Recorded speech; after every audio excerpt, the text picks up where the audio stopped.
নমস্কার, কেমন আছেন সবাই? আশা করছি সবাই খুব ভালো আছেন এবং সুস্থ আছেন। আজকে আপনারা শুনবেন লেখক অরিজিৎ বন্দ্যোপাধ্যায়ের বাল্মীকি সিরিজের গল্প ইনসমনিয়া। আজকের গল্পটি আমরা নিয়েছি প্রজ্ঞা পাবলিকেশন থেকে প্রকাশিত বাল্মীকি সিরিজের ইনসমনিয়া এই বইটির থেকে। বইটি কেনার ডিটেলস দেওয়া থাকবে ডেসক্রিপশন বক্সে, অবশ্যই চেক আউট করতে ভুলবেন না। বাল্মীকি সিরিজের দ্বিতীয় উপন্যাস মুখাল্লাদ প্রকাশিত হচ্ছে এই বইমেলায়। বইটি সংগ্রহ করবার ডিটেলস দেওয়া থাকবে ডেসক্রিপশন বক্সে, অবশ্যই চেক আউট করতে ভুলবেন না। আজকের গল্পটির দৈর্ঘ্যের কারণে আমরা গল্পটিকে দুটি পর্বে বিভক্ত করেছি। আজকে শুনবেন গল্পের দ্বিতীয় তথা অন্তিম পর্ব। যারা এখনও প্রথম পর্ব শোনেননি তারা ডেসক্রিপশন বক্স, পিন কমেন্ট অথবা আই বাটনে গিয়ে আগে প্রথম পর্বটি শুনেন, তাতে এই পর্বটি বুঝতে আপনাদের সুবিধা হবে। আজকের গল্প পাঠে আমি সন্তু এবং কুন্তল। গল্পের প্রধান চরিত্রে অর্থাৎ বাল্মীকির চরিত্রে রয়েছে আপনাদের সবার প্রিয় তথাগত চৌধুরী। তাহলে আর বেশি দেরি না করে শুরু করছি আজকের গল্প, লেখক অরিজিৎ বন্দ্যোপাধ্যায়ের বাল্মীকি সিরিজের প্রথম উপন্যাস ইনসমনিয়ার দ্বিতীয় তথা অন্তিম পর্ব।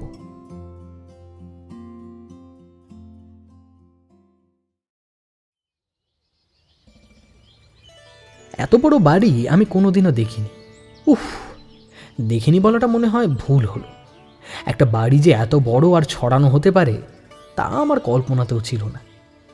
আস্তে আস্তে মানুষ চক্ষে একটা বড় রাজবাড়ি কল্পনা করেছিলাম বটে, কিন্তু এখানে এসে বুঝলাম ট্রুথ ইজ সত্যি স্ট্রেঞ্জার দ্যান ফিকশন। ঢোকার সময় মূল ফটকটা নজরে এলো। জানলা দিয়ে মাথা বের করে উপরের দিকে তাকিয়ে দেখলাম বাড়ির সদর তোরণটা এখন প্রায় ক্ষয়প্রাপ্ত। সেটা লম্বায় প্রায় এখনকার দিনের 8 তলা অ্যাপার্টমেন্টের সমান। গেটের দুই পাশে একসময় দুটো বড় বড় সিংহ মূর্তি ছিল। নিপুণ হাতে কাজ করা পাথরের মূর্তি দুটো এখন আর অক্ষত নেই। তোরণের ভেতর দিয়ে আমাদের গাড়ি এসে ভিড়ল বারমহলের বারান্দার সামনে। এই বাড়ির সাথে এই গাড়ি সামঞ্জস্যপূর্ণ বটে।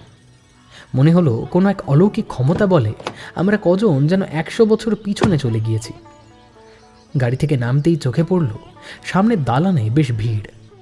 অধিকাংশ লোকই যে স্থানীয় তা তাঁদের পোশাক আর মুখের ভাষা দেখে বোঝা যায়। বেশ কিছু হোমড়া চমড়া স্থানীয় ছেলে দরজার বাইরে ব্যারিকেড করে দাঁড়িয়ে অতি উৎসাহী মানুষদের ভিতরে ঢুকতে বাধা দিচ্ছে। আসুন স্যার, আসুন, এইদিকে এইদিকে, আপনারা আমার সঙ্গে আসুন, আসুন বলে শিবু আরেকটা ভিতরের দরজা দিয়ে ঢুকতে বলল। এবার দেখলাম ওই দরজার কাছে দুজন পুলিশ অফিসার আর কিছু কনস্টেবল দাঁড়িয়ে আছে। অফিসার দুজন নিজেদের মধ্যে গম্ভীর মুখে কি যেন আলোচনা করছে। পরে জেনেছিলাম একজন সদর থানার এসপি, আরেকজন বাঘমুন্ডি থানার ওসি। নামগুলো তখন জেনেছিলাম কিন্তু এখন আর মনে নেই। আমাদের দিকেই এসপি সাহেব কড়া চোখে তাকালেন, তারপর এগিয়ে এসে বাজখাই গলায় জিজ্ঞেস করলেন, কি ব্যাপার, আপনারা কে, কোত্থেকে এলেন? আমি উত্তরটা দিতে যাব তার আগেই শিবু বলে উঠল, এনারা ওই কলকাতা থেকে এসেছেন স্যার, ওই বড় কর্তার আত্মীয়। এরা কিছু জানতেন না, পুজো দেখতে এসেছিলেন। আসার পথে আমার মুখেই সব কিছু শুনেছেন। এসপি সাহেব এমনভাবে অবাক হয়ে তাকালেন যে কলকাতার পুজো ছেড়ে এই বয়সের কেউ যে এখানেও পুজো কাটাতে আসতে পারে তা তাঁর কল্পনার বাইরে। এসপি সাহেব আর একজন অফিসারকে নির্দেশ দিলেন আমাদের নাম ঠিকানা সব লিখে রাখার জন্য। তারপর বললেন, তা এসেছেন যখন ভিতরে যান। তবে হ্যাঁ, একটা কথা মাথায় রাখবেন, জায়গাটা বেজায় গোলমেলে। তারপর পুজো বন্ধ হয়ে যাওয়াতে স্থানীয় মানুষ ক্ষেপে আছে। কখন কি করে কোনো ঠিক নেই। কাজেই দয়া করে বাড়ি থেকে কোথাও বেরোবেন না। বাড়ির বাইরে কিছুদিন পুলিশ প্রোটেকশন দেওয়া থাকবে, বাড়ির ভিতরে থাকলে ভয়ের কিছু নেই। এরপরেও বার কয়েক জায়গাটা বেজায় গোলমেলে, এই কথাটা বলে উনি আমাদের ছেড়ে সামনের দিকে এগিয়ে গেলেন। কয়েক পা এগোতেই একটা বড় দালানে এসে পড়লাম আমরা। দালানটা বিশাল বড় এবং প্রায় বর্গাকার। একটা উদাহরণ দিই, তা না হলে দালানটা সম্পর্কে স্পষ্ট ধারণা পাওয়া যাবে না। দালানটাকে দেখে অনুমানে বুঝলাম এর যা আকৃতি, স্টেডিয়াম বাদ দিলে একটা আস্ত আন্তর্জাতিক সাইজের ফুটবল মাঠ এর ভিতর এঁটে যাবে। দালানের চারপাশে 2 ধাপ সিঁড়ি পেরিয়ে টানা বারান্দা, আর তার পাশ দিয়ে পরপর ঘর। সেই সব ঘরের দরজা অধিকাংশই তালাবন্ধ। দালানের মেঝে সাদা আর কালো মার্বেল দিয়ে নিখুঁতভাবে দাবার ছকের মতন করে বসানো। 2-1টা জায়গা ছাড়া এই ইতালিয়ান মার্বেলের কাজটি এখনও প্রায় অক্ষত আছে। পায়ের তলায় মার্বেলের মসৃণতা অনুভব করতে খুব একটা অসুবিধা হলো না।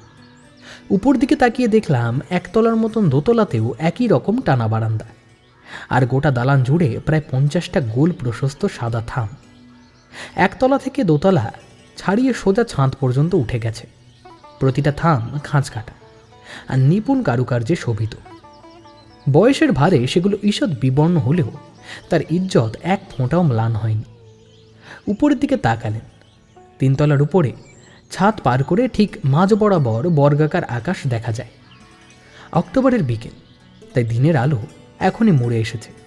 পায়রা বা অন্যান্য পাখির বিষ্ঠা এড়ানোর জন্য এক বিশাল স্বচ্ছ শামিয়ানা টাঙানো হয়েছে ওই ফাঁকা বর্গাকার স্থানে। আর কতক পায়ে গলে ডান দিকে দুর্গা মণ্ডপ দেখতে পেলাম। লোহা আর রঙিন কাঁচ দিয়ে সাজানো সুসজ্জিত মণ্ডপ। একচালা সুন্দর দুর্গা প্রতিমা মণ্ডপের ভিতরে চোখে পড়ল। কাল মাঝরাতের বিপর্যয়ের কারণে আজ সকাল থেকে পুজো শুরু হতেই পারেনি। ওদিকে তাকালেই বুকের ভিতরটা কেমন যেন করে ওঠে। হাজার হোক, বাঙালি তো। যে পথ দিয়ে আমরা ঠাকুর দালানে ঢুকেছিলাম তার সোজাসুজি উল্টো দিকে আর একটা দরজা। দরজায় বিশালাকৃতির লোহার পাল্লা পুরনো ঐতিহাসিক কেল্লার কথা মনে করিয়ে দেয়। বুঝলাম মল্লিক বাড়িকে এখানকার মানুষ কেন মল্লিকগড় বলে ডাকত। আমরা ঠাকুর দালান দেখেই মোহিত হয়ে পড়েছিলাম। শিবু সামনে থেকে হাঁক দিল, আসুন স্যার, এদিক দিয়ে চলে আসুন। শিবুর পথ অনুসরণ করে আমরা ওই দরজা দিয়ে ঢুকলাম। ভিতরে ঢুকে আবার তাজ্জব।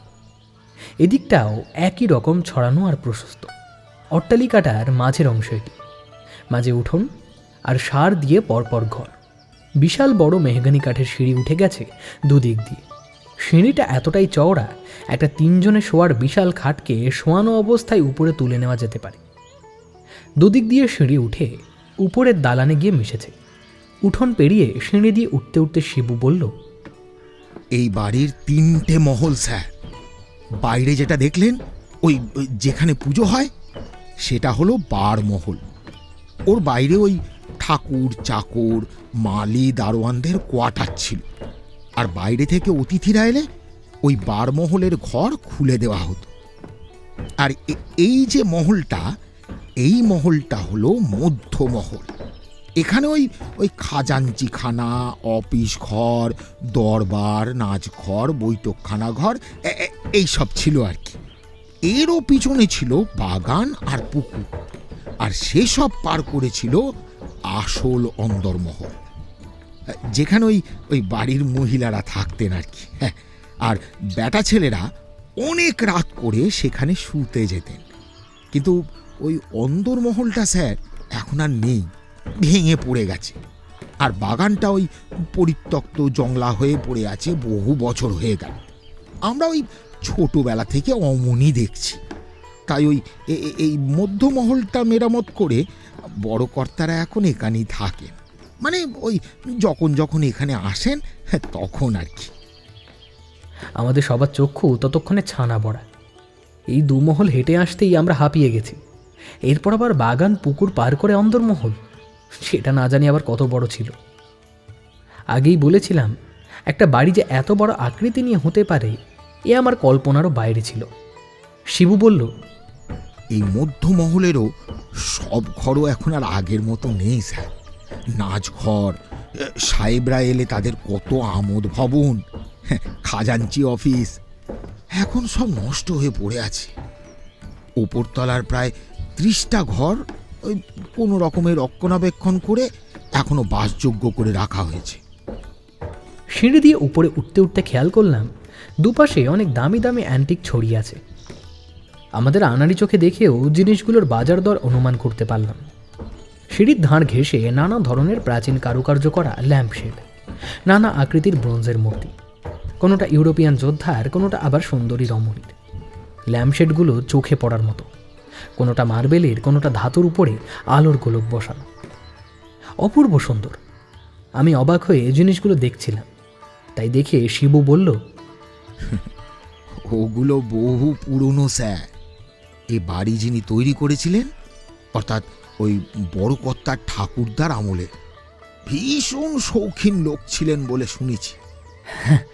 হ্যাঁ, সেই তো এই বাড়ি দেখেই বুঝতে পারছি।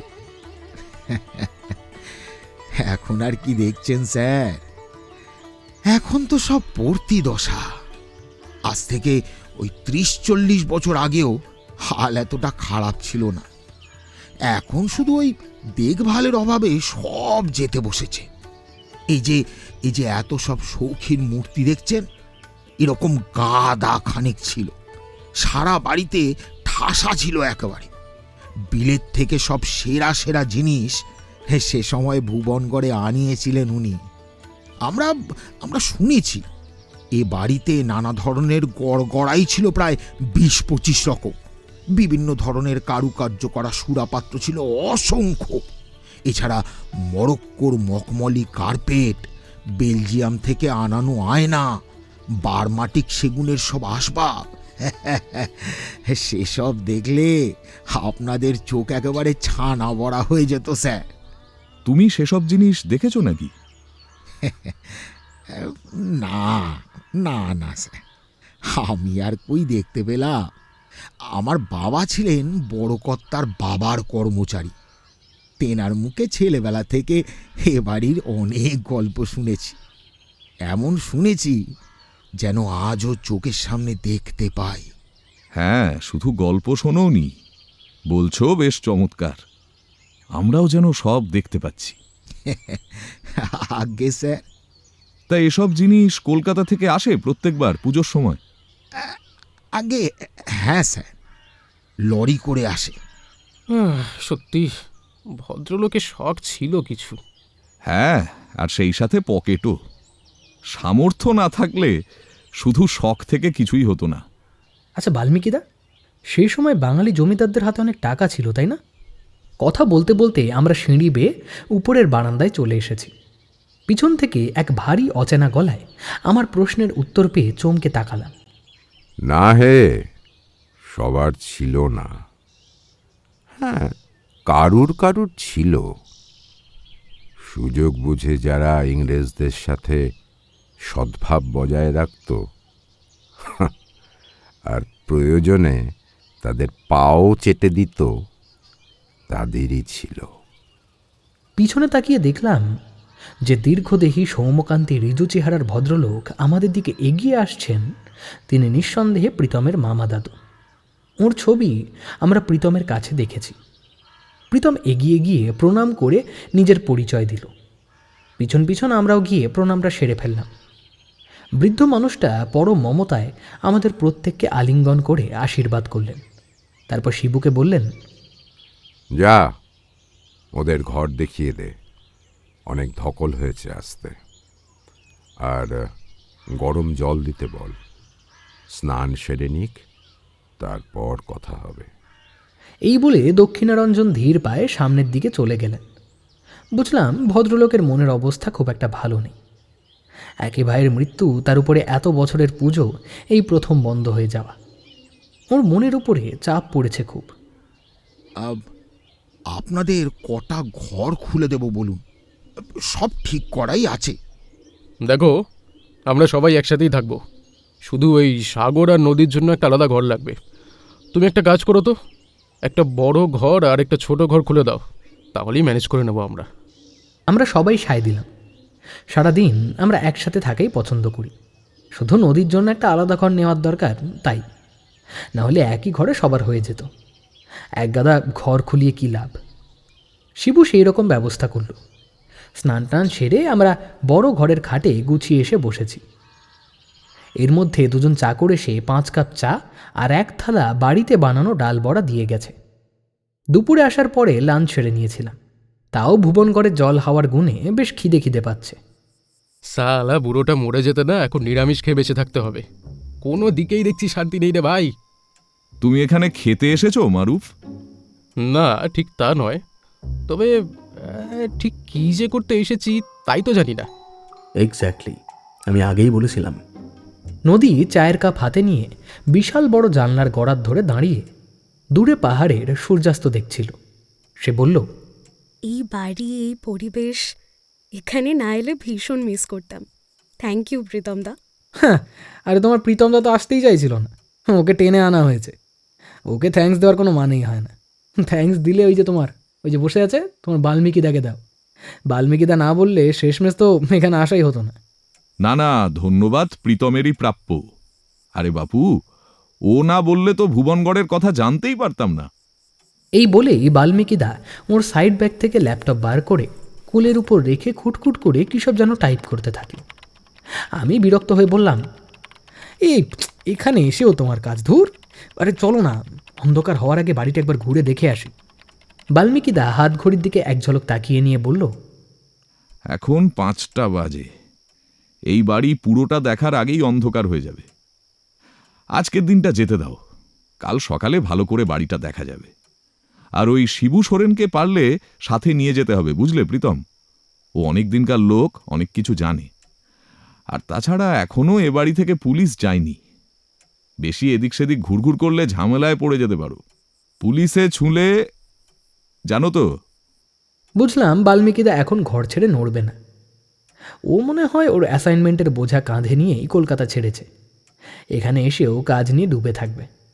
নদী বলল, ভদ্রলোক তো শুনলাম হার্ট ফেল করে মারা গেছে, তাও পুলিশ এসেছে কেন? খোদ এসপি পর্যন্ত বাড়ি বয়ে এসেছে। ব্যাপারটা তো ঠিক। এ বাড়ি যে সে বাড়ি নয়, সে কথা তুমি ভুলে যাচ্ছ নদী। আর জায়গাটাও যে সে জায়গা নয়। আরেকটা জিনিসও ভুললে চলবে না, যিনি মারা গেলেন তিনি খুব সাধারণ মানুষ ছিলেন না। তবে আমার ধারণা পুলিশ এসেছে সম্পূর্ণ অন্য কারণে। ভুবনগড়ের মল্লিক বাড়ির পুজো হুট করে বন্ধ হয়ে গেছে, এলাকায় দাঙ্গা হাঙ্গামা না লেগে যায়, সেই ব্যাপারটা তদারক করতেই পুলিশের আগমন। আচ্ছা, এককালের দোর্দণ্ড প্রতাপ স্বাধীনতা সংগ্রামী বেঙ্গল ভলেন্টিয়ার্সের মেম্বার এভাবে হুট করে এতদিন পর ফিরে এসে অকস্মাৎ মারা গেলেন, এই নিউজটা ফ্ল্যাশ হবে না? এটা তো ন্যাশনাল নিউজ, তাই না বাল্মীকিদা? বাল্মীকিদার দিকে তাকিয়ে দেখলাম আমার কথায় ওর চোখ দুটো চকচক করে উঠল।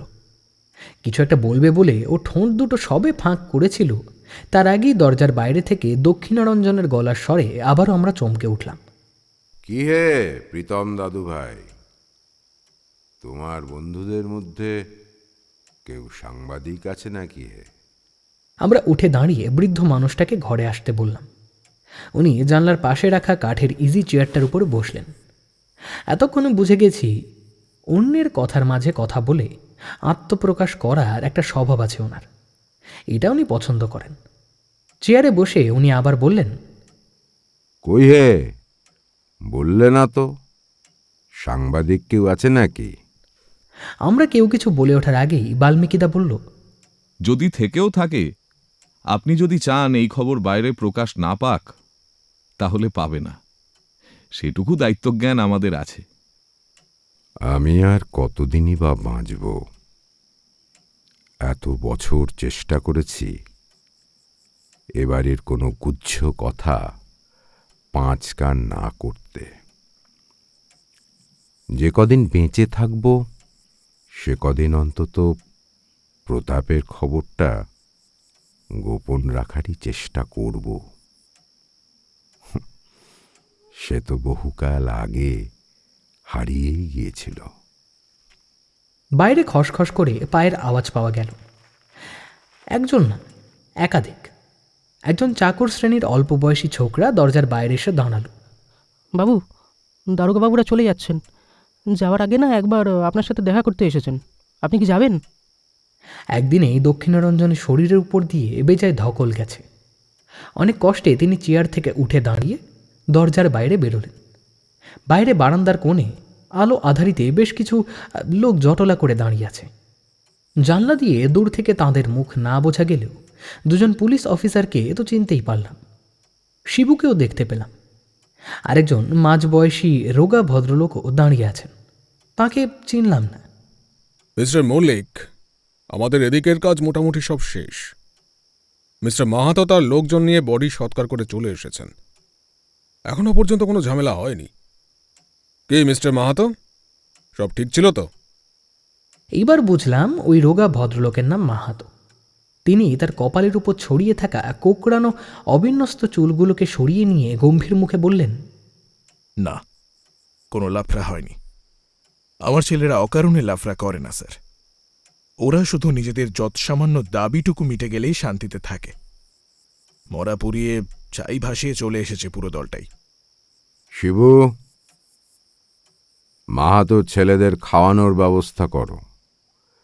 দেখো কেউ যেন না খেয়ে ফিরে না যায়। আর হ্যাঁ, তোমার কাছে যা দেওয়া আছে তার থেকে ওদের খুশি করে দিও। দেখো আজকের দিনে ওদের কেউ যেন খালি হাতে না যায়। এই অসময়ে ওরা আমার যা উপকার করলো। শিবু মাথা নেড়ে সাই দিয়ে নিচে চলে গেল সব কিছু তদারক করতে। দক্ষিণারঞ্জন এসপির দিকে ফিরে বললেন, আপনারাও একটু জিরিয়ে খাওয়া দাওয়া করেই যান না কেন? সেই সকাল থেকে আপনাদেরও তো কম ধকল গেল না। না না না, ওসবের কোনো দরকার নেই স্যার। এখন না বেরোতে পারলে ফেরা মুশকিল হয়ে যাবে। আপনার গ্রাম থেকে সদরে যাওয়ার রাস্তা কেমন তা তো জানেন। থানায় গিয়ে রিপোর্ট করতে করতেই তো মাঝরাত হয়ে যাবে। তা আজকের রাতটা এখানে থেকে গেলেই তো পারেন। গেস্ট রুম তো খালিই পড়ে আছে। অনেক ধন্যবাদ মিস্টার মল্লিক। এমন রাজবাড়িতে রাত কাটাবো সে কপাল করে কি আর জন্মেছি? আসলে কি জানেন স্যার, সত্যি বলতে একটু ভয় ভয়ই লাগছে। যদি কোনো ঝামেলা বাঁধে আপনারা তো হুট করে আসতেও পারবেন না। আরে না না, কোনো ভয় নেই, কিছু হবে না। কিছু হওয়ার থাকলে এতক্ষণে তার একটা আঁচ পাওয়া যেত। বাড়ির বাইরে পুলিশ প্রোটেকশন তো দেয়াই রইল। পুজোর কটা দিন থাকবে, চিন্তা নেই। আর তাছাড়া ঝামেলা করার মূল পাণ্ডাদেরই তো আপনি নিজের লবিতে টেনে নিয়েছেন দেখলাম। খাওয়াচ্ছেন, মালকড়ি দিচ্ছেন, আর ভয়টা কোথায়? লোকটা যে একটা আস্ত ঘুঘু তা তো জানেন। ওর নামে কটা ওয়ারেন্ট বেরিয়েছে জানেন? কত নন লাইসেন্সড আর্মস ওর হেফাজতে আছে সে বিষয়ে কোনো ধারণা আছে আপনার? নেহাত জায়গাটা খোদ ভুবনগড়, আর পরিস্থিতি গোলমেলে, তাই আমার সামনে বুক ফুলিয়ে দাঁড়িয়ে চলে গেল। না না স্যার, মাহাতো ছেলে ভালো।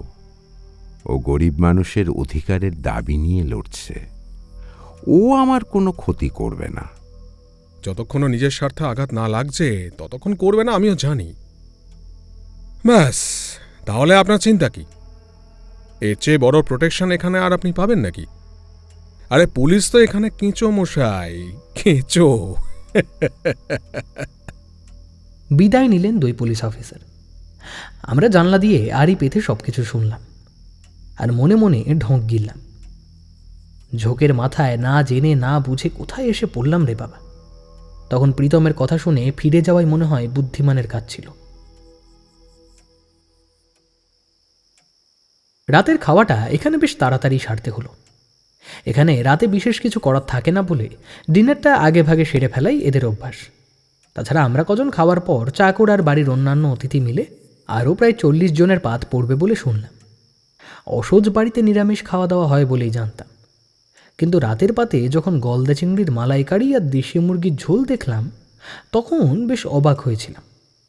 ভাতটা অপেক্ষাকৃত মোটা চালের আর কিছুটা লালচে, তবে ভাতটাই বেশ অন্যরকম একটা গন্ধ আছে। বেশ চমকপ্রদ সুস্বাদু খাওয়া দাওয়ার পর উপরের ঘরে এসেই প্রীতমকে জিজ্ঞাসা করেছিলাম, মরার বাড়িতে আমিষ যে, ব্যাপার কি? তাতে তোমাদের কোনো অসুবিধা হচ্ছে কি? বলেই মারুফের দিকে দৃষ্টি হেনেছিল প্রীতম। মারুফ কটমট করে তাকিয়েছিল শুধু, উত্তর দিতে পারেনি। ঠিক জানি না, বুড়োর মতিগতি তো আমার ঠিক জানা নেই। হয়তো উনি এসব মানেন না। শুনেছিলাম নাকি ওর পূর্বপুরুষরা ব্রাহ্ম ছিলেন। ব্রাহ্মরাও তো এসব অশৌচনীয়বাদী মানে না যতদূর জানি। আরেকটা কারণও হতে পারে। কারণটা অপ্রিয় হলেও মাথায় ঘুরপাক খাচ্ছে। কি? তোমার মামাদাদু হয়তো প্রতাপ মল্লিককে ঠিক নিজের ভাই বলে মানতে পারেননি, রাদার মানতে চাননি। এইভাবে হুট করে এসে সবকিছু ভণ্ডুল করে দেওয়ায় ওর মেজাজ সপ্তমে চড়ে আছে, তাই অশৌচ পালনে অনীহা। যাকগে মরুগ্গে যাক, দু একদিন এখানে বেশ চব্যচস্য খেয়ে আয়েস করে কাটিয়ে দেওয়া যাবে মনে হচ্ছে। সারাদিনের পরে শেষ সিনে এসে মনটা তবু একটু ভালো হয়ে গেল। আচ্ছা, খাওয়ার ঘরে সামনের দিকে কাঠের চেয়ারে বসা ওই ফর্সা বয়স্কা মহিলাই কি ওই লিলুয়া থেকে এসেছেন, দক্ষিণারঞ্জনের বিধবা বোন? হ্যাঁ, তা হবে হয়তো। আমি কি চাই এদের সবাইকে চিনি নাকি? অন্দরমহলের খবর মেয়েরা ভালো জানে। নদী পাশের ঘরে গিয়েছিল স্নান করতে। ও হেয়ার ড্রায়ার দিয়ে চুল শুকাতে শুকাতে এসে বলল, হ্যাঁ, উনি পিসি ঠাম্মা। আমার সাথে আলাপ হলো। দিব্যি ভালো মানুষ। অবাক হলাম, ওর সাথে আবার কখন কথা হলো ওনার? ছোট ভাইয়ের মৃত্যুতে উনি খুবই শকড। বললেন কাল সকাল হলেই এখান থেকে চলে যাবেন। পুজো না হলে এখানে থাকার কোনো মানেই হয় না। আচ্ছা, কানাডা থেকে কারা যেন আসবে শুনলাম, কই তাঁদের তো দেখলাম না। উফ, এই তোমার না সবেতে বড্ড প্রশ্ন, জানো তো? কে এসেছে কে আসেনি এত জেনে তোমার হবেটা কি? দুদিনের জন্য এসেছো, রাজার হালে থাকবে, খাও দাও ঘুমাও, তারপরে মানে মানে এখান থেকে কেটে পড়ো। খামুখা এত জেনে হবেটা কি? ওনারা কাল সকালে আসবেন, পাশের মহলের দোতলায় থাকবেন। সে কি, তোমার গোয়েন্দাগিরির কোর্স আছে নাকি? আশ্চর্য, তুমি এত কথা জানলে কি করে? খাওয়ার সময় মুরগি আর চিংড়ি মাছের ওপর ওরকম হামলে না পড়ে চোখ কান একটু খোলা রাখলে নিজেরাই সব শুনতে পেতে। ব্রাভো নদী, ব্রাভো, একদম ঠিক। আচ্ছা, পুজো তো মাটি হয়ে গেছে। হ্যাঁ, ওই বিধবা পিসি ঠাম্মা কালই চলে যাবেন। কানাডার রিলেটিভও এখান থেকে থাকবে বলে তো মনে হয় না, সেও চলে যাবে। কথা হচ্ছে প্রীতমের মামা দাদু এখানে আর কদিন থাকবেন? তিনি যদি না থাকেন তাহলে তো... ঠিকই বলেছ। যাও, এখন একদিনকার সুলতান সেজে আজকে রাত্রিটা রাজকীয় খাটে ভালো করে ঘুমিয়ে নাও, কাল আবার সুযোগ নাও হতে পারে। বাল্মীকিদা উঠে এসে সুবিশাল পালঙ্কের চওড়া মোটা ছত্রিতে হাত বোলাতে বোলাতে বলল, সত্যি রাজকীয়। এমন পালঙ্ক এদেশে খুব বেশি আর আছে বলে কিন্তু মনে হয় না। মার্ভেলাস। বাল্মীকিদার মতন চোখ আমাদের নেই বটে, তবে এই বাড়িতে এসে আসবাবপত্রগুলো দেখার পর থেকেই আমার চোখ টেরিয়ে আছে। এমন জিনিস আগে কখনো দেখিনি, ভবিষ্যতেও দেখতে পাবো কিনা জানি না। মেঝে পর্যন্ত খড়খড়ি দেওয়া বিশাল জানলাগুলো দিয়ে ঠান্ডা হাওয়া এসে আমাদের সবার গায়ে শীতলতার ছোঁয়া বুলিয়ে দিয়ে যাচ্ছে। আমি খাটে হেলান দিয়ে শুয়ে শুয়ে ভাবছি, ঘরের সব কিছুই এত পরিষ্কার পরিচ্ছন্ন, মেঝে থেকে শুরু করে সিলিং, জানলা দরজাগুলো সব কিছুই একেবারে টিপটপ। এসব দেখলে এ বাড়িতে যে সারা বছর কেউ থাকে না তা অনুমান করা শক্ত। জানলার খড়খড়ি দিয়ে দমকা হাওয়া শোঁ শোঁ করে বইছে, আর তার সাথে বয়ে আসছে এক অদ্ভুত অজানা মিষ্টি গন্ধ। গন্ধটা এক অদ্ভুত মাদকতায় পরিপূর্ণ। প্রতিবার গন্ধটা নাকে এলেই ফুসফুস ভর্তি করে হাওয়া টানছি আমি। এক অন্য অনুভূতি। জানলা দিয়ে বাইরের দিকে তাকিয়ে নদী বলল, কি সুন্দর গন্ধটা, তাই না? কিসের গন্ধ কেউ বলতে পারো? জংলি হাসনুহানার গন্ধ দিদি ভাই। এই গন্ধ শহরে পাবে না তোমরা। এখানকার আদিবাসীরা এই ফুলের গন্ধ শুঁকে নেশা করে। খুব কাছ থেকে এই ফুলের গন্ধ বেশিক্ষণ শুঁকলে মাথা ঝিমঝিম করবে আর ঘুম পাবে। গন্ধটা আসছে কোথা থেকে? এই নিয়ে 3 বার হলো। আমাদের কথার উত্তর অযাচিতভাবে আচমকা দক্ষিণারঞ্জনের মুখ থেকে বেরোল। দরজা দিয়ে ঢুকতে ঢুকতে উনি বললেন, ওই পেছনের জঙ্গল থেকে। এই সময় রাতের দিকে এই ফুল খুব ফোটে, আবার সকালে ঝরে যায়। ভুবনগড়ের রাতের পেটেন্ট গন্ধ বলতে পারো। আপনি বসুন না স্যার। আহা, আবার স্যার কেন? দাদুটাই তো বেশ আন্তরিক ডাক। দক্ষিণারঞ্জন গায়ে পড়া ফুল স্লিভ হাউসকোটের দড়ির ফাঁস কিছুটা আলগা করে দিয়ে আরাম কেদারায় গা এলিয়ে বসলেন। আমার না হয় ইনসমনিয়া, বসতে আমার আপত্তি নেই, কিন্তু তোমরা তো কাল সারা রাত ট্রেনে কাটিয়েছ, তারপর সারাদিন অনেক ধকল গেছে তোমাদের। নিশ্চয়ই খুব ঘুম পেয়েছে, তাই না? একেবারেই না, আমরা নিজেরাই তো এখন বেশ কিছুক্ষণ আড্ডা দিয়ে তারপর শুতে যেতাম। আপনি থাকলে তো আরও ভালো, আপনার থেকে অনেক কিছু জানা যাবে। খেয়াল করলাম দক্ষিণারঞ্জনের বৃদ্ধ মুখে শুষ্ক হাসির রেখা দেখা দিয়ে আবার মিলিয়ে গেল। উনি বললেন, আমার থেকে আর কি জানবে তোমরা? বরং তোমাদের থেকেই এখন আমার জানার পালা। আমরা সেকেলে বুড়ো মানুষ, আমাদের কথা আজকাল আর কেই বা শুনে বলো? এই দক্ষিণারঞ্জন মল্লিকের সাথে আমাদের বয়সের পার্থক্য আর ব্যক্তিত্ব তফাৎ এতটাই প্রকট যে ওর কথার প্রেক্ষিতে হুট করে কিছু উত্তর দেওয়া আমাদের পক্ষে সম্ভব না। প্রীতম ওর আত্মীয় হয়েও মুখে কুলুপ এঁটে বসে আছে এই একটাই কারণে।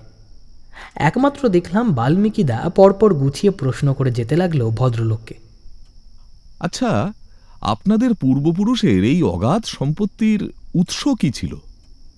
দেখো, ঠিক যে সময়ে আমাদের পূর্বপুরুষদের এই অভাবনীয় উত্থান, সে সময় আরও অনেক বাঙালি পরিবার একই রকমভাবে ফুলে ফেঁপে উঠেছিল, কিন্তু তাঁরা তাঁদের সেই সম্পদ ধরে রাখতে পারেননি। এটা তাঁদের অক্ষমতা। আমরা বংশ পরম্পরায় পুরনো কলসির জল গড়িয়ে গড়িয়ে খাব, এই মানসিকতায় বিশ্বাস করতাম না। আর সবাই ওই করেই মরেছে। কলসি যতই বড় হোক না কেন, তার জল এক সময় না এক সময় শেষ হবেই। আমাদের গত 3 পুরুষ দেখো, সবাই নিজেদের মতো করে অর্থ উপার্জন করে গেছে, ব্যবসা করে গেছে। এখন তো অনেকে বিদেশি আপিসেও চাকরি করছে। কাজেই আমাদের পুরনো ভাঁড়ারে টান পড়েনি। এত দিয়ে থুয়ে ছড়িয়ে ছিটিয়েও আজও যা আছে অনেকেরই থাকে না। তার কিছুটা নমুনা তো তোমরা নিজেদের চোখে দেখতেই পাচ্ছ। হ্যাঁ, তা তো পাচ্ছি। আর তাছাড়া এত বিশাল বাড়ি, এত ওয়েল মেইনটেন্ড, এও তো একটা খরচের ব্যাপার। হ্যাঁ, আমি যতদিন আছি বাড়িটা রাখার চেষ্টা করব। তারপর কি হবে জানি না। আপনার ছেলে মেয়ে নেই? আমি বিয়ে করিনি ভাই। এই পরিবারে আমার জেনারেশনের অনেকেই বিয়ে করেনি। আমাদের বংশে বংশধরের অভাব দেখা দিয়েছে। জাটতুতো খুড়তুতোরা নানা দেশে ছড়িয়ে আছে। এরপর তারাই যা পাওয়ার পাবে ভাগাভাগি করে। তবে তাদের নিজেরই প্রচুর আছে, তাই এদিকে বিশেষ নজর নেই। আপনাদের সিচুয়েশনটা বেশ আনঅর্থোডক্স, সচরাচর এরকম দেখা যায় না। যদি কিছু মনে না করেন তাহলে একটা প্রশ্ন করতে পারি? দক্ষিণারঞ্জন মাথা নেড়ে হ্যাঁ বললেন। আপনাদের এই অগাধ সম্পত্তির মূল উৎস কি ছিল? এই প্রশ্নের উত্তর দিতে গেলে অনেক কথা বলতে হবে, অনেক সময় লাগবে। তা তোমাদের ধৈর্য আছে তো? এ প্রশ্ন নিরর্থক। আমরা জানি বাল্মীকিদা ওনার মুখ থেকে পুরনো কথা শোনার জন্য হাপিত্তেশ করে রয়েছে। দক্ষিণারঞ্জন সবে শুরু করতে যাবেন এমন সময় হুট করে দরজার দিকে তাকিয়ে চিৎকার করে বললেন, শিবু, কিছু বলবে? তাহলে ভেতরে এসো। দরজার বাইরে লুকিয়ে দাঁড়িয়ে থাকা শিবু সোরেন যতটা না চমকে উঠল, তার চেয়ে বেশি চমকালাম আমরা। মুহূর্তের মধ্যে শিবু ঘরের দরজার সামনে এসে দাঁড়ালো, বলল, আগে আগে কর্তা, ওই মাহাতো আর ওর লোকজন খাওয়া দাওয়া সেরে ওদের পাওনা নিয়ে চলে যাচ্ছেন। তাই যাওয়ার আগে একবারটি আপনার সঙ্গে দেখা করতে চাচ্ছেন। হ্যাঁ, তাই আর কি। তুমি ওকে বলো আজ রাত হয়েছে, আজ আর নিচে নামতে ইচ্ছা করছে না। কাল দুপুরের দিকে একবার আসতে বলো। যা বাকি কথা কালকেই বলে দেবো। আরে কালকের দিনটা তো আমি আছি রে বাবা, এত চিন্তা কিসের? আমরা একবার মুখ চাওয়াচাওয়ি করলাম।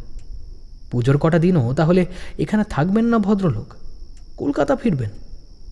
হ্যাঁ, তা যা বলছিলাম, ইংরেজ আমলের একেবারে গোড়ার দিকে ক্লাইভ যখন বাংলার কাঠপুতুল নবাব মির্জাফর আলী খাঁয়ের উপর এক গাদা রাজস্বের বোঝা চাপিয়ে দিয়েছে, ঠিক তার পর থেকেই এই মল্লিক বাড়ির অভাবনীয় অর্থনৈতিক উত্থান।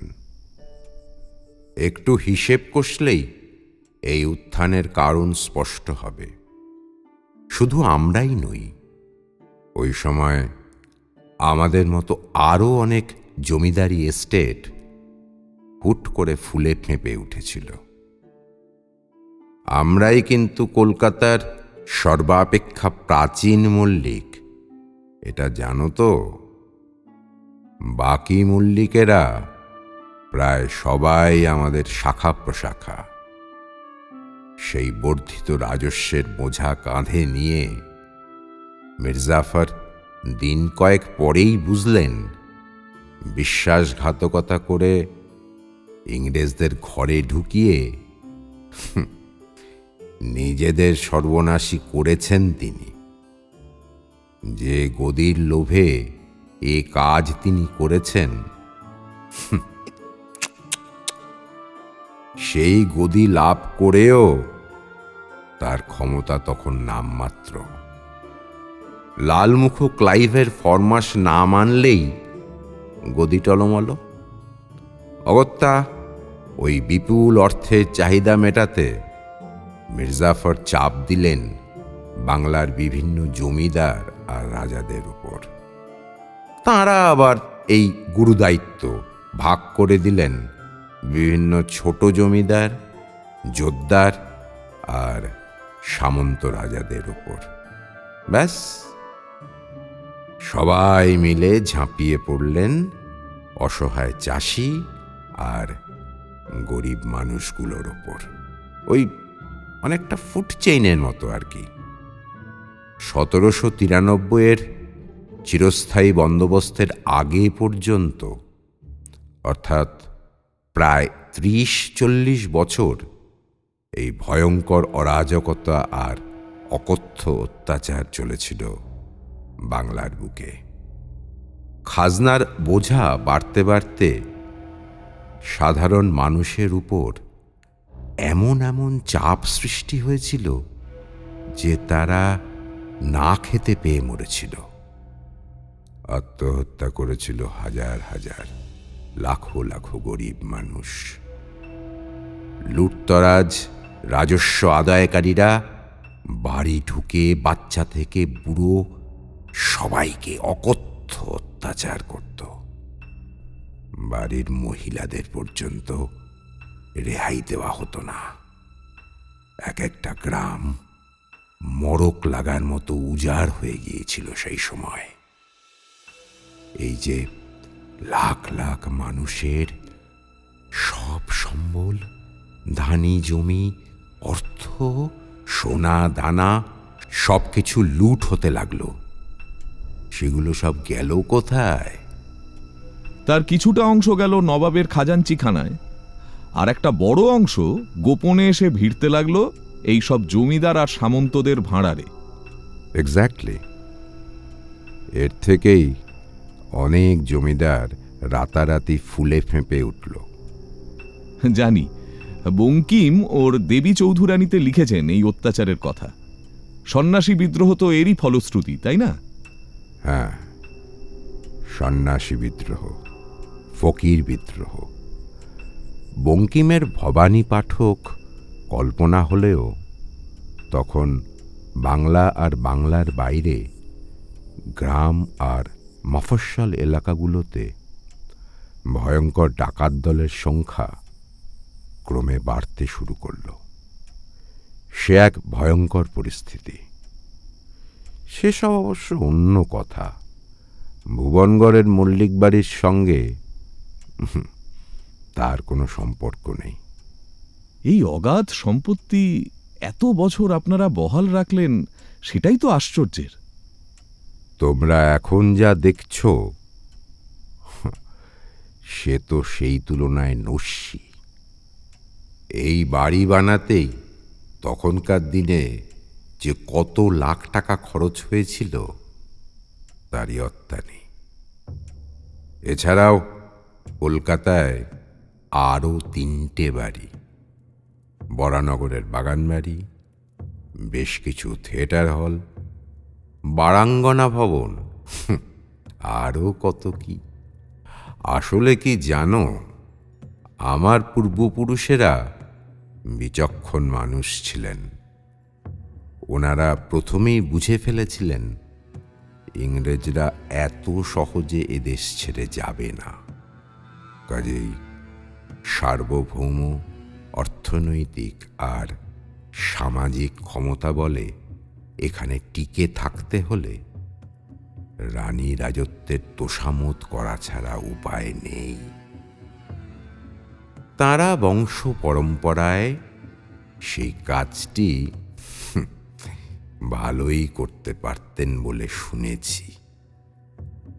যুগে যুগে যত ছোট লাট বড় লাট এসেছে গেছে, বেশ যত্ন করে সবার পা চেটে গেছেন আমার পূর্বপুরুষেরা।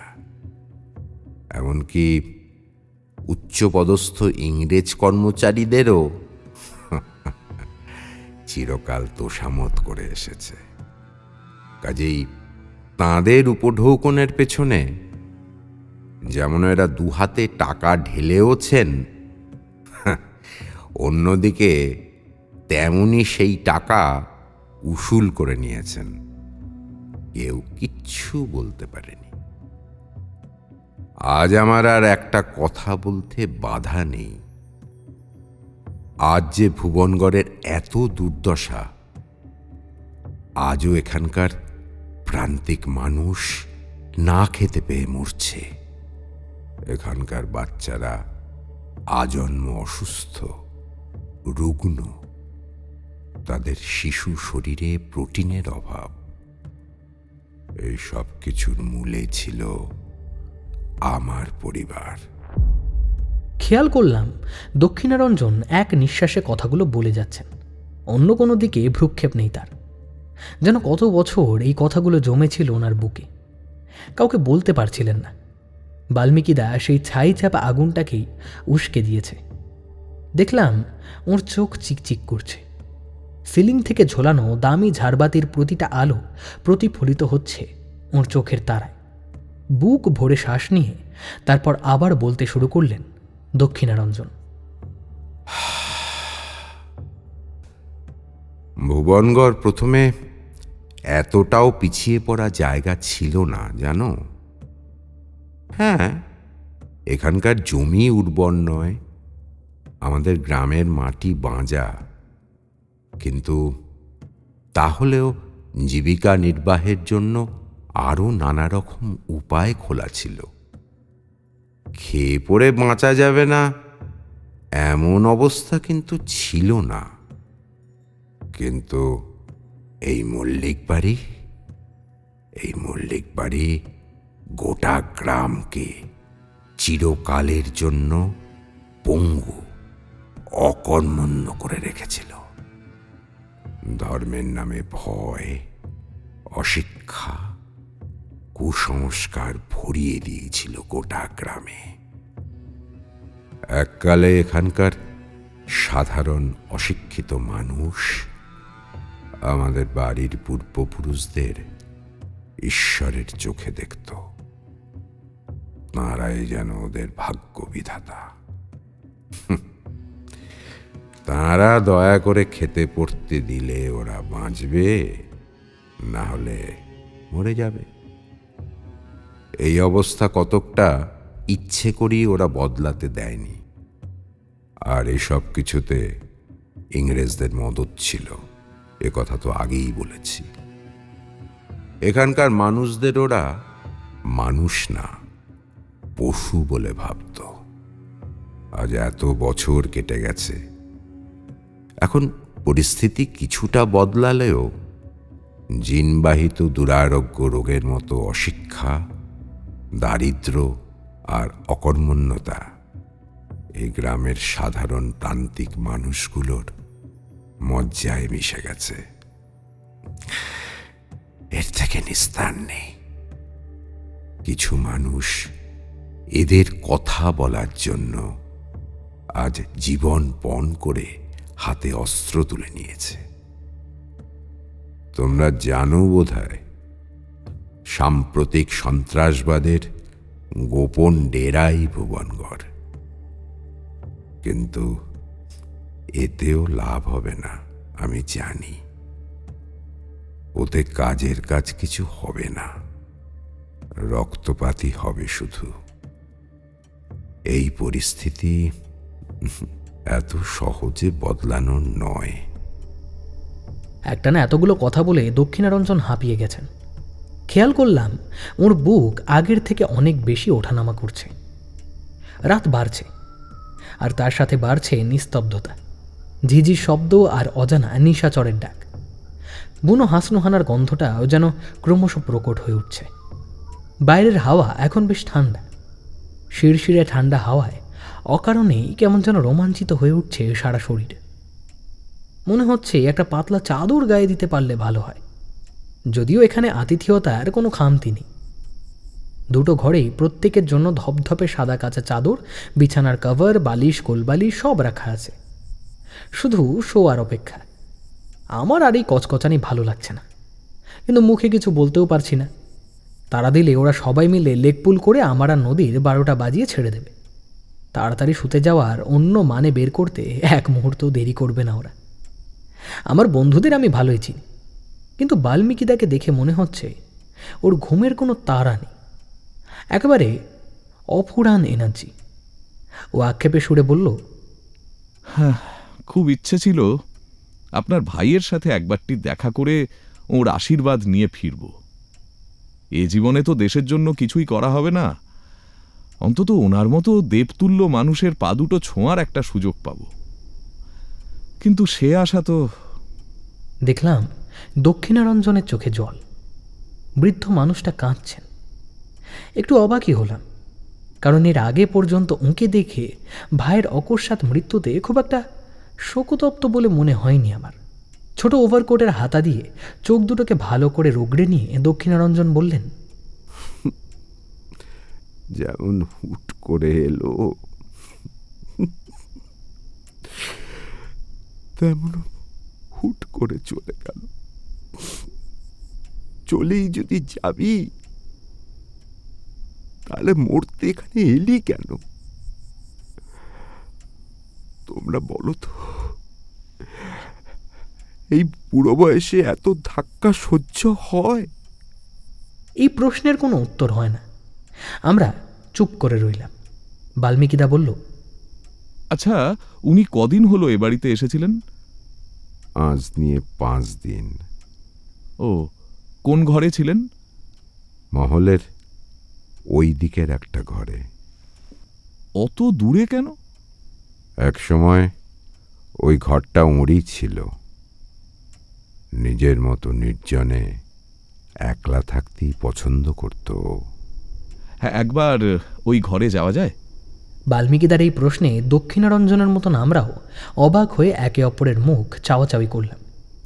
দক্ষিণারঞ্জন খানিকক্ষণ চুপ থাকার পর বললেন, বেশ, আজ তো অনেক রাত হয়েছে, কাল সকালে যেও না হয়। আচ্ছা, ওর জিনিসপত্রগুলো একবার দেখা যায়? ও তো সাথে কিছু আনেনি, একেবারে কপর্দকশূন্য অবস্থা। জামা কাপড় শতছিন্ন আর ময়লা, সেগুলো তো ফেলে দেওয়া হয়েছে।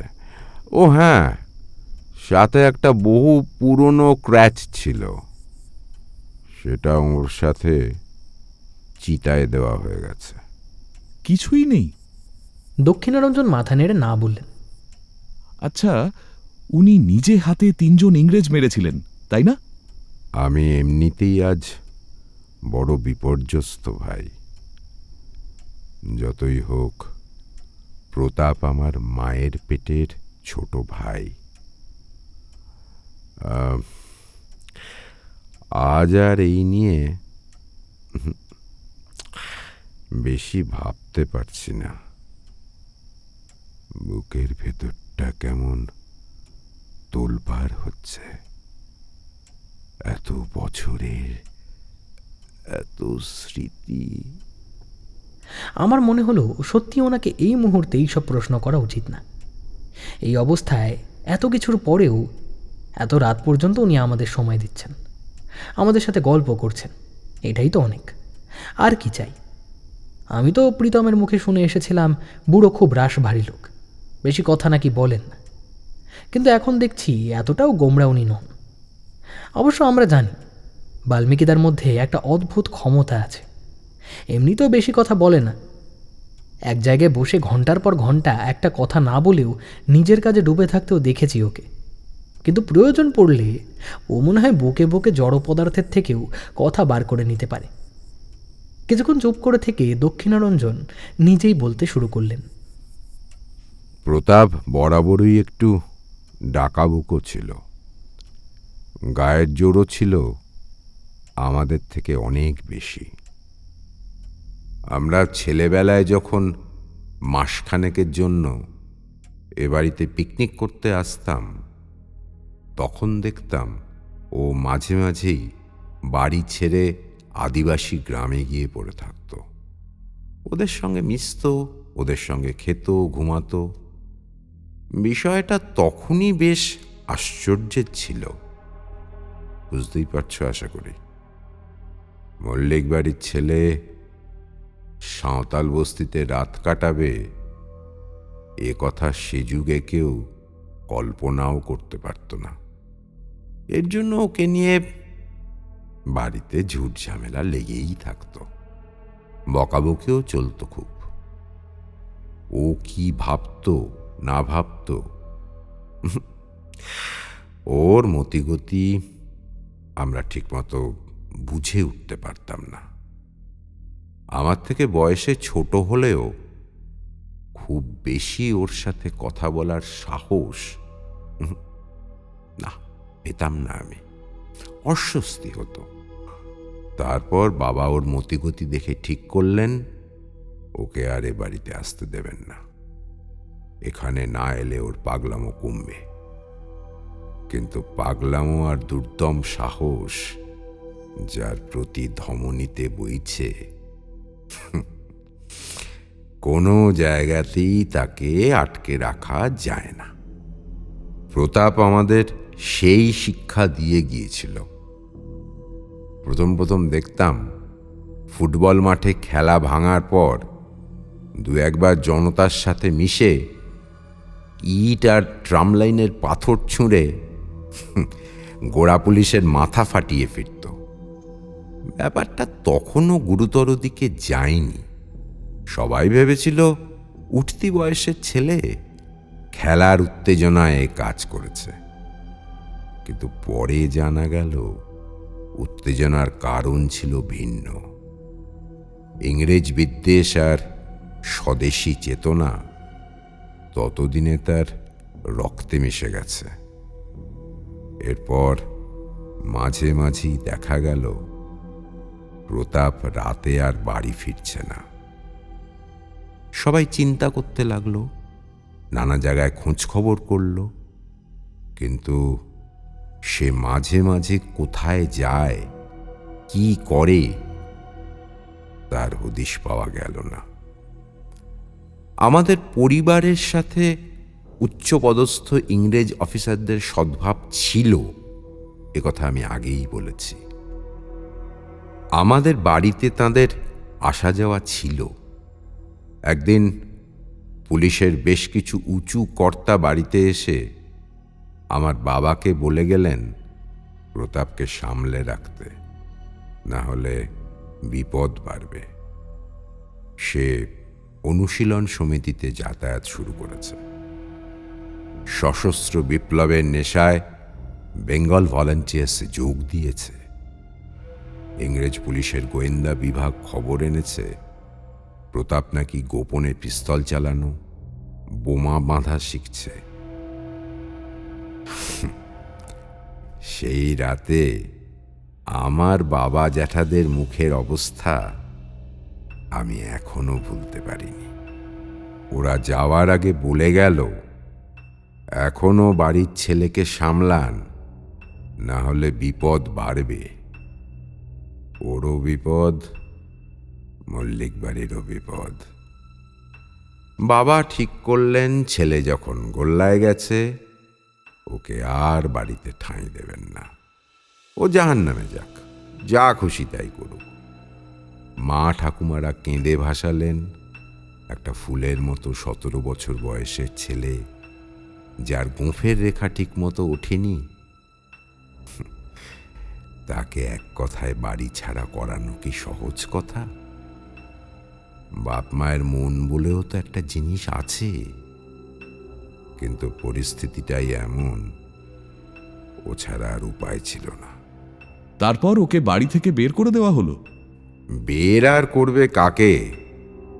সে ছেলে তারপর থেকে আর বাড়িই ফিরল না কোনোদিন। হয়তো খবর পেয়ে গিয়েছিল যে ওর খোঁজে বাড়িতে পুলিশ এসেছে, তাই ভয়ে আর বাড়িমুখো হলো না প্রতাপ। আমরাও আর বিশেষ খোঁজ খবর করলাম না। সেই কদিন বাড়ি শুদ্ধ লোক যে কি দুর্বিষহ মানসিক যন্ত্রণার মধ্যে দিয়ে গেছে, কি বলবো তোমাদের। বেশ কদিন বাড়িতে হাঁড়ি চলল না ঠিক মতো। মা অসুস্থ হয়ে বিছানা নিলেন। 1 মাসও কাটল না, ঠাকুমা বিনা রোগেই চলে গেলেন। অভিশাপের কালো ছায়া নেমে এলো মল্লিক বাড়িতে। এর বছর খানেক পর হঠাৎ একদিন অমৃতবাজারের পাতায় ওর ছবি দেখলাম। 1 মুখ দাড়ি, অস্পষ্ট চেহারা। ওর নামে ওয়ারেন্ট বেরিয়েছে। প্রকাশ্য দিবালোকে বোমা মেরে 3 জন ইংরেজ সাহেবের খুলি উড়িয়ে দিয়েছে। তাদের মধ্যে 1 জন না 2 জন আবার কোনো সদর থানার পুলিশ অফিসার। বুঝলাম আর নিস্তার নেই, ভাইটা আমার বেঘরে মারা পড়বে, আর তার সাথে আমাদের পরিবারটাও শেষ হয়ে যাবে। থানা পুলিশে টানাটানি করতে করতে আমাদের সর্বশান্ত করে দেবে। প্রতাপের একটা গোপন চিঠি আমার হাতে এসে পড়েছিল সে সময়। ওই চিঠিতে এমন কিছু লেখা ছিল যা থেকে ও কোথায় লুকিয়ে আছে সেটা স্পষ্ট বোঝা যায়। অনেক মানসিক দ্বন্দ্ব কাটিয়ে শেষমেশ চিঠিটা পুলিশের হাতেই তুলে দিলাম।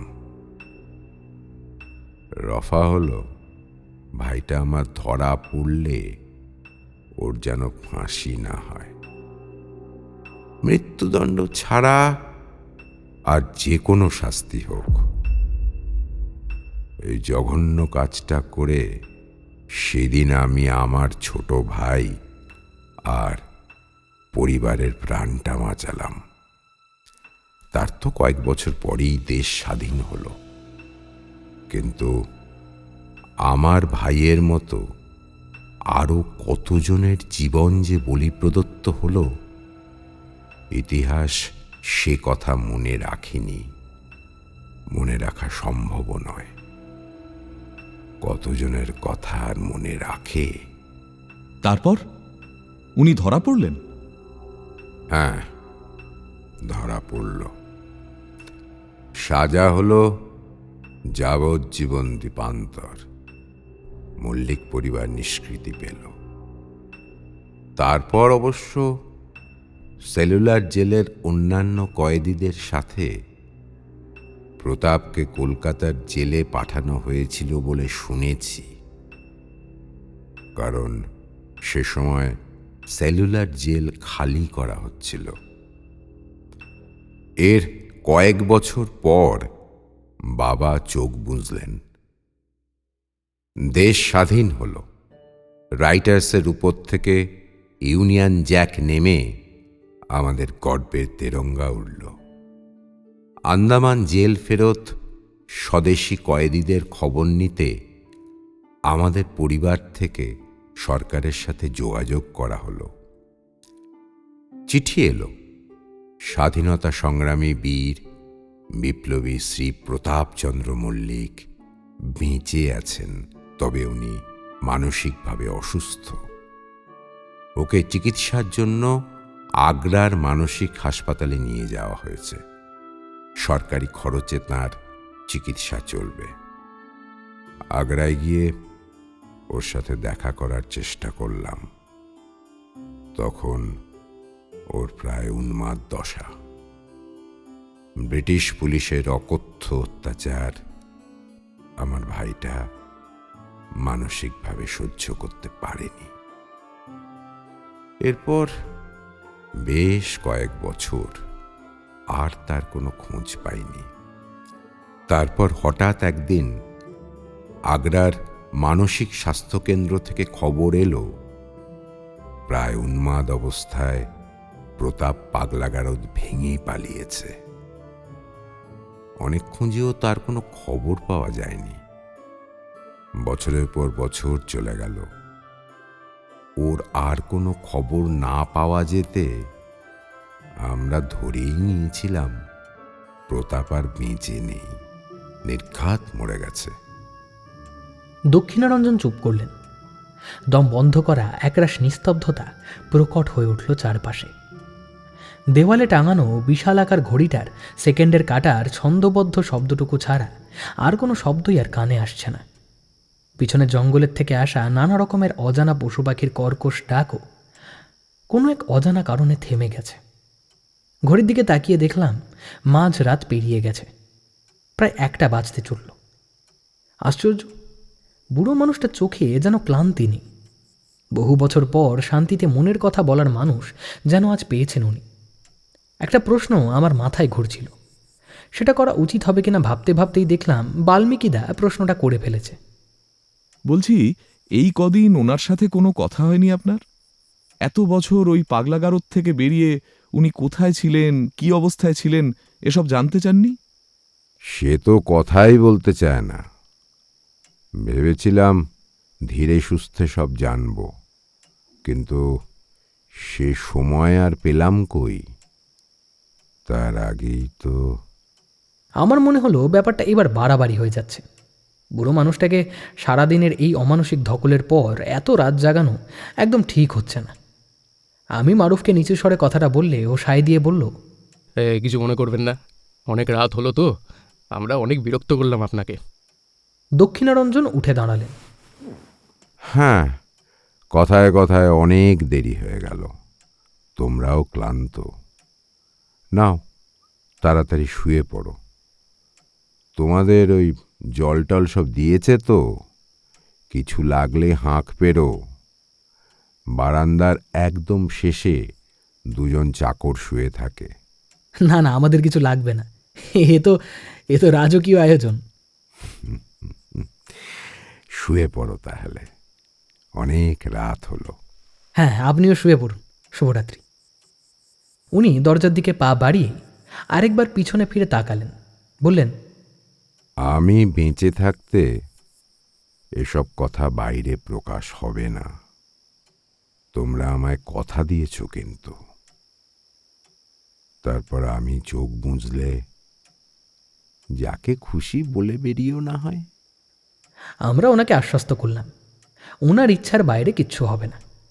শুনে খুশি হয়ে উনি দরজার দিকে পা বাড়াতে যাবেন, এমন সময় বাল্মীকিদা একটা বেমক্কা প্রশ্ন করে ফেলল, আপনি আজ ঘুমের ওষুধ খাননি? দক্ষিণারঞ্জন হোঁচট খেলেন, একবার পিছন ফিরে তাকালেন, তারপর মুখ ফিরিয়ে চলে গেলেন। যাওয়ার আগে 2-1বার বিড়বিড় করে বললেন, না, আমি ঘুমোই না। আমরা হতভম্বের মতন তাকিয়ে রইলাম কিছুক্ষণ। ওর বলা শেষ কথাগুলো কানে বাজতে লাগলো শুধু, আমি ঘুমাই না।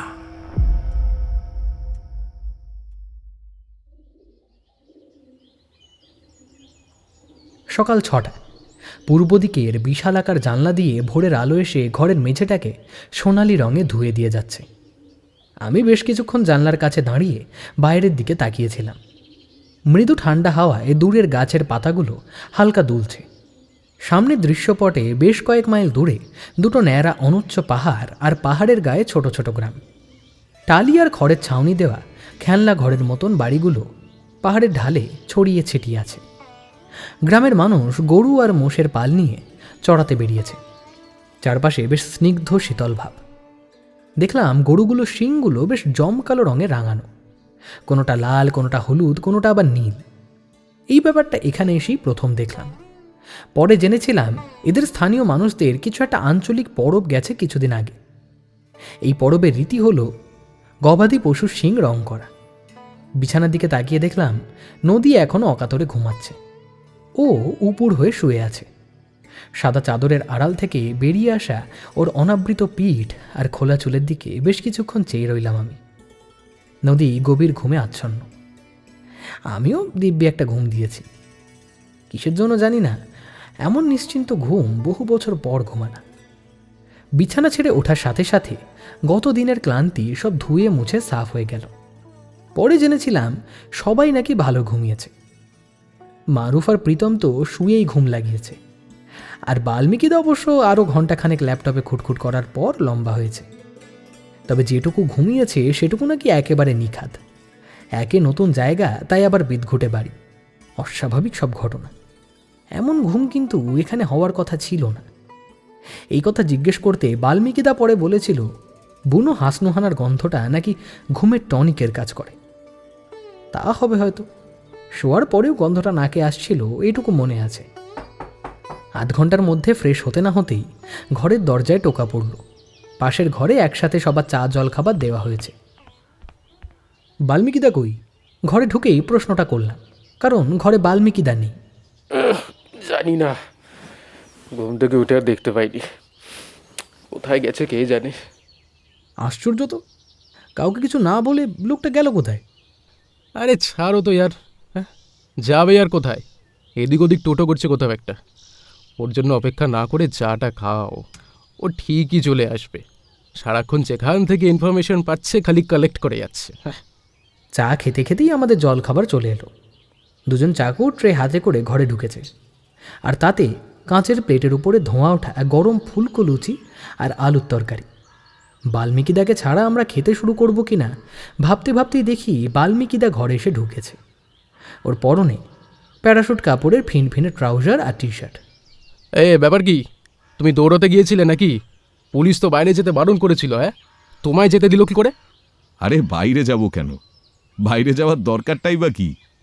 এ বাড়িতেই কি দেখবার কম কিছু আছে নাকি? তুমি একা ঘুরে বাড়িটা পুরো দেখে চলে এলে? আশ্চর্য তো।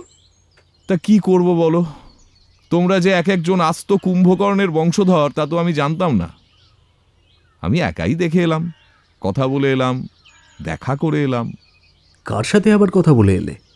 তা অনেকের সাথেই বললাম। এই বাড়ির দুর্গা প্রতিমা শিল্পী আনন্দ পালের সাথে কথা বললাম। সেই উল্টো রথের সময় থেকে উনি সপরিবারে এই বাড়িতে এসে থাকেন আর প্রতিমা তৈরির কাজ শুরু করেন। 4 পুরুষ ধরে এই প্রথা চলে আসছে। এছাড়া শিবুর সাথে কথা বললাম, আরও 2-1 চাকরের সাথে কথা বললাম, পিসি ঠাম্মার সাথে দেখা করে এলাম। পিসি ঠাম্মা আবার কি বললেন? বললেন, শুনলাম, কথা হলো। এই বলেই বাল্মীকিদা চুপ করল আর লুচি তরকারিতে কনসেন্ট্রেট করল। বেশ কিছুক্ষণ নিঃশব্দে মুখ চালানোর পর বলল, তোমরা খেয়ে স্নান করে রেডি হয়ে নাও, আমরা ঘণ্টাখানেকের মধ্যে বেরিয়ে পড়ব। শিবু গাড়ি রেডি করছে, স্টেশনে গিয়ে লাঞ্চ সেরে নেব। প্রীতম খাবারের থালাটা সামনের টেবিলের উপর নামিয়ে রেখে বাল্মীকিদার পাশে এসে দাঁড়ালো। তারপর জিজ্ঞেস করল, কেসটা কি বলো তো দাদা? হঠাৎ তোমার তো ফেরার তারা? মামাদা তো জানেন? হ্যাঁ, জানবেন না কেন? আমি তো শিবুকে দিয়ে খবর পাঠিয়ে দিয়েছি। এতক্ষণে হয়তো জেনে গেছেন। সকাল সকাল আর ওনাকে বিরক্ত করিনি। এই বাড়িতে অহেতুক আর থাকার কোনো মানেই হয় না ব্রাদার। দেখছো না, সবাই চলে যাচ্ছে। পিসি ঠাম্মাও আজ দুপুরে চলে যাবেন, ওকে নিতে লোক আসবে। পুজো বন্ধ, কোনো অনুষ্ঠান আয়োজন নেই। এরপর আর ফালতু এখানে শুয়ে বসে থাকা যায়? তোমরাই বলো। মনে মনে হিসেব কষে দেখলাম বাল্মীকিদা হয়তো ঠিকই বলছে, কিন্তু তাই বলে এত তাড়াহুড়ো করে যাওয়ারও কোনো মানে হয় না। ভেবেছিলাম বেশ তোফা আরামে কাটবে কটা দিন। বাল্মীকিদার তো আবার সুখ সহ্য হয় না। আর তাছাড়া কালকের মধ্যে ফিরে গেলে অন্তত পুজোর বাকি কটা দিন তোমরা কলকাতায় এনজয় করতে পারবে, আর আমার প্রজেক্টের কাজটা আমি শেষ করতে পারবো। বুঝলাম এরপর আর কথা চলে না। মারুফ উঠে এসে জানলার কাছে কাঠের টেবিলের উপরের থেকে বাল্মীকিদার আধ খোলা ল্যাপটপটা নিয়ে এলো। ওর চোখের সামনে মেলে ধরে জিজ্ঞেস করলো, এগুলো কি দাদা? কাল রাতে জেগে এসব হিজিবিজি কি লিখেছ? উঁকি মেরে দেখলাম একটা নোটস ফাইলে কয়েকটা শব্দ এলোমেলো টাইপ করা। প্রতাপ মল্লিক, মাহাতো, ইংরেজ বিদ্বেষ, হুইল, হার্ট অ্যাটাক, সৎকার, আমি ঘুমাই না ইত্যাদি। এসব কি গো দাদা? হ্যাঁ, বলো না খুলে। তোমার আগের প্রশ্নেই তো উত্তর আছে ভাই, হাবি যাবি। প্রথমে ঘুম আসছিল না তো কি করব, ওসব বাদ দাও, ওর কোনো মানে নেই। চন্দ্রবিন্দু চ, বেড়ালের তালুবস্যা আর রুমালের মা।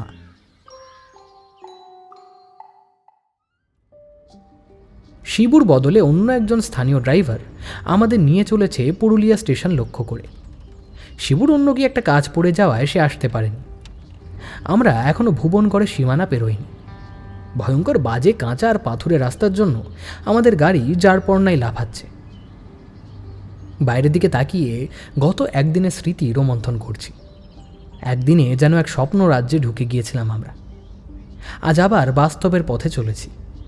মল্লিক বাড়ি ছেড়ে আসার সময় বারবার একটা কথাই মনে হচ্ছিল, প্রীতমের কথা শুনে এখানে না এলে এই অপূর্ব অভিজ্ঞতা আমাদের কোনোদিনও হতো না।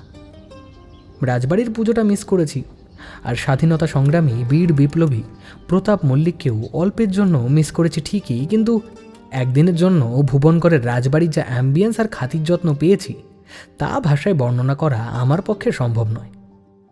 প্রীতমের মামা দাদু বৃদ্ধ দক্ষিণারঞ্জন মল্লিকও বেড়ে মানুষ। এই বয়সে এসেও আমাদের সাথে যেভাবে গল্পে মেতে উঠেছিলেন উনি, তার তুলনা বিরল।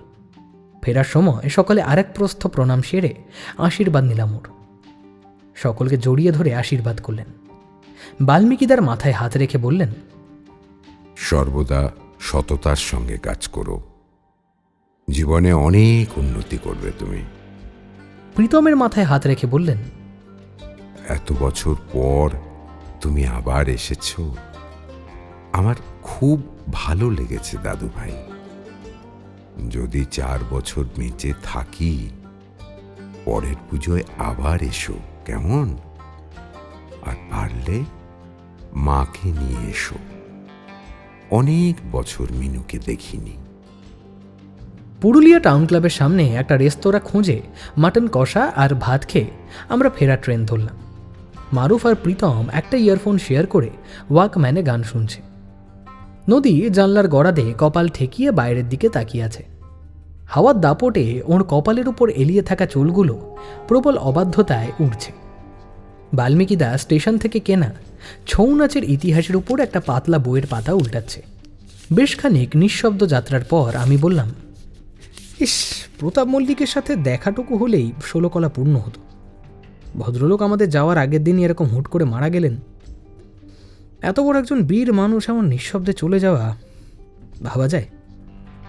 আর 2 দিন আগে গেলেও মানুষটা দেখা পেতাম। বাল্মীকিদা বইয়ের পাতা থেকে চোখ সরিয়ে বলল, কে বলল দেখা হয়নি? আমরা নিঃশ্বাস বন্ধ করে তাকালাম বাল্মীকিদার দিকে। মারুফ আর প্রীতম ওদের কান থেকে তার নামিয়ে ফেলেছে ততক্ষণে। বাল্মীকিদা বাইরের দিকে তাকিয়ে কিছুক্ষণ ভেবে নিল, তারপর বলল, দেখা হয়েছে, কথা হয়েছে, আশীর্বাদ লাভ হয়েছে। যার সাথে কথা বলে এলে, যার আশীর্বাদ নিয়ে এলে, তিনি শ্রী প্রতাপচন্দ্র মল্লিক, চরমপন্থী স্বাধীনতা সংগ্রামী নেতা, বীর বিপ্লবী, ব্রিটিশ জেলের কয়েদি। বলো কি, উনি মারা যাননি? না, মারা গেছেন প্রীতমের মামা দাদু, মিতভাষী রাসভারী গোঁড়া দক্ষিণারঞ্জন মল্লিক। আরে কিন্তু ওনার তো পা খোড়া ছিল, ক্রাচে ভর দিয়ে চলতেন, আমি তো তাই জানি। সবাই যা দেখলো তোমরাও সেটুকুই দেখলে। যা কেউ দেখতে পেল না সেটা দেখার চেষ্টা করলে না। আরে হেয়ালি রাখো দাদা, কেসটা ঠিক কি গো, ঠিক করে বলো না।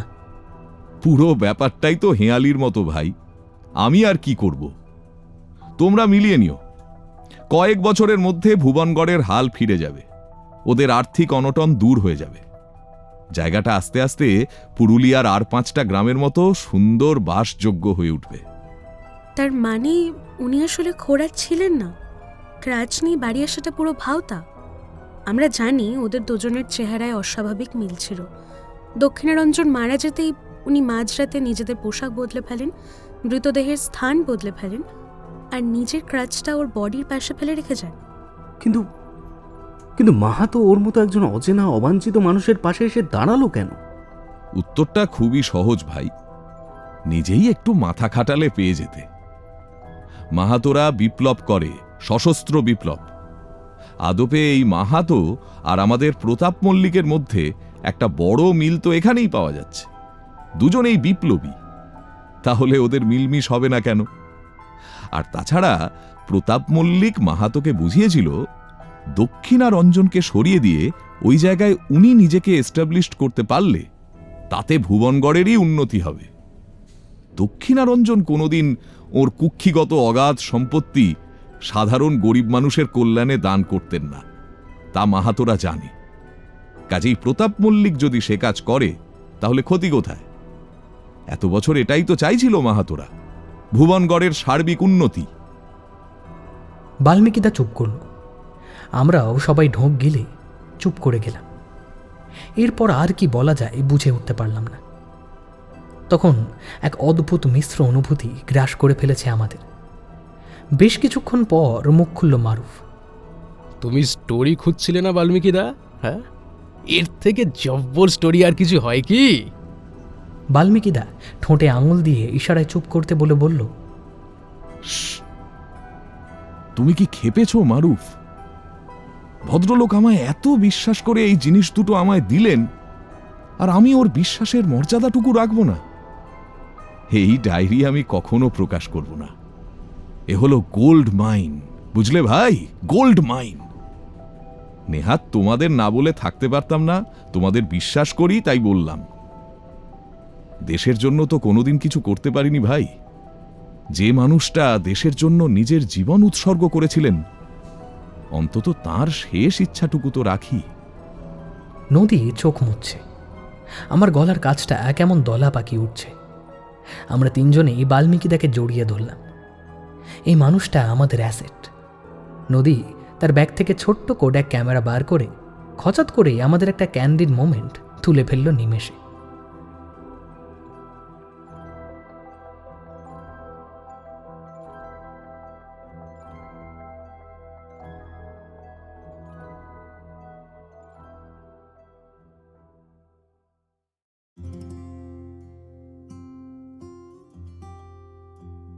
শুনছিলেন লেখক অরিজিৎ বন্দ্যোপাধ্যায়ের বাল্মীকি সিরিজের প্রথম উপন্যাস ইনসমনিয়া গল্পের দ্বিতীয় তথা অন্তিম পর্ব। কেমন লাগলো আজকের গল্প জানাতে ভুলবেন না আপনাদের মূল্যবান কমেন্টসের মাধ্যমে। আর যদি খুব ভালো লেগে থাকে চ্যানেলটি সাবস্ক্রাইব করে পাশে থাকা বেল আইকনটি অবশ্যই প্রেস করে দেবেন, তাতে আমরা যখনই নতুন ভিডিও আপলোড করব আপনাদের কাছে নোটিফিকেশান পৌঁছে যাবে। আজকের গল্পে যেসব কলাকুশলীরা অভিনয় করেছেন তাদের ডিটেলস দেওয়া থাকবে ডেসক্রিপশন বক্সে। আজকের গল্পটির বেতারনাট্য রূপ দিয়েছে দিশানি, শব্দ সংযোজন এবং আবহে দাস স্টুডিও, প্রচার অলঙ্করণে প্রীতম, সমগ্র পরিকল্পনা এবং পরিচালনায় আমি সন্তু। তাহলে আজকের জন্য এটুকুই। ফিরছি আসছে শুক্রবার আরও একটি নতুন টানটান থ্রিলার গল্পের সঙ্গে। ততক্ষণ সঙ্গে থাকুন, শুনতে থাকুন আমাদের চ্যানেল রাজদেবী 2.0।